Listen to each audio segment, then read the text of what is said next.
Imagine you're standing in complete darkness. No phone, no fire, no sound, just black, infinite silence pressing against your eyes. Your heart is already accelerating. Your skin tightens.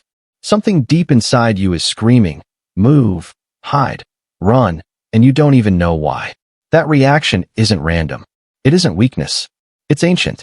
It's been inside your bloodline for over 2 million years. And here's what's strange. The thing your ancestors feared most wasn't a predator. It wasn't starvation. It wasn't even death. It was something far quieter, far more invisible. And somehow, it's still hunting you today. Archaeologists spent decades studying ancient campsites. They cataloged bones, tools, burial rituals, migration patterns. They built entire theories about early human survival. But there was one detail that kept appearing across every continent, across every era, across every culture that ever existed on this planet. They all built fires in circles. They all slept in groups. They all created rituals around belonging. Not because of warmth. Not entirely. But because something in the ancient human mind understood, at a level deeper than language, that to be separated was to be destroyed. Loneliness wasn't just uncomfortable for ancient humans. It was a death sentence. But that's only half the story. Because what researchers found when they looked deeper didn't just explain ancient behavior. It explained yours.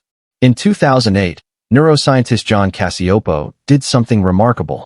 He took a group of people, isolated them socially, and scanned their brains. What he found was disturbing. The isolated brain didn't just feel sad. It changed.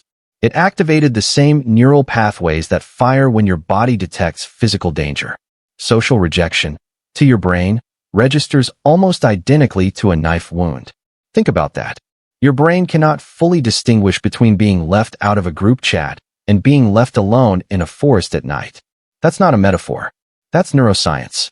Because for 2 million years, being excluded from your tribe wasn't emotional pain. It was execution. The lone human on the ancient savanna didn't survive the night. And your brain, which is still running software written in the Stone Age, hasn't forgotten that. Every time you feel that quiet, gnawing ache of not belonging, that's not insecurity. That's an ancient alarm system doing exactly what it was designed to do. But this is where the story gets darker. Because here's what no one talks about. Ancient humans didn't just fear loneliness. They feared becoming invisible within the group. Being present but unseen. Surrounded but unknown. And when scientists studied modern humans, they found something chilling. That specific fear, the fear of being irrelevant, of existing without matching, produces a stress response more intense than physical pain, more intense than hunger. In some studies, more activating than fear of death itself. Ancient peoples understood this instinctively.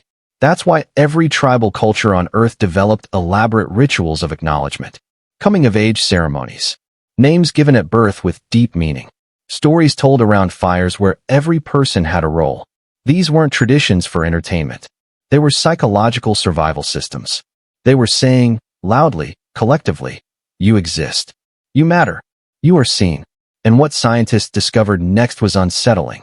Remove that sense of matching from a human being, even a healthy, fed, physically safe human being, and within weeks, the mind begins to fracture.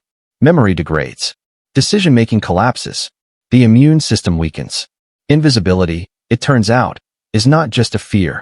It's a biological poison. And here's the part that should haunt you. We built an entire modern world that accidentally optimizes for exactly that. Think about your own life for a moment. Your ancestors sat around fires in groups of 30, 40 people. They knew every face, every voice, every history. They were witnessed, daily, by people who had known them their entire lives. Your brain was built for that world. But you wake up in an apartment. You scroll through hundreds of faces you'll never truly know. You perform a version of yourself online, optimized for approval, and still somehow feel hollow at 2 a.m. when the screen goes dark. That isn't a personal failure. That's an ancient brain placed inside an architecture it was never designed for. Your nervous system is still scanning every room for the tribe, still measuring whether you're included or excluded, still running 2 million-year-old calculations about whether you are safe inside the circle. The fear didn't disappear. We just stopped naming it. We call it anxiety now, depression, burnout, emptiness.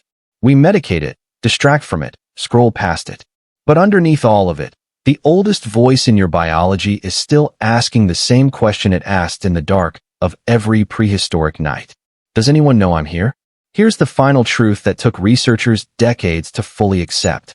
Ancient humans didn't just fear loneliness as a circumstance.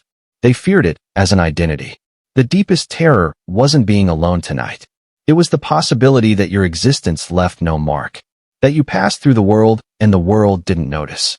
That fear shaped every piece of human civilization ever built.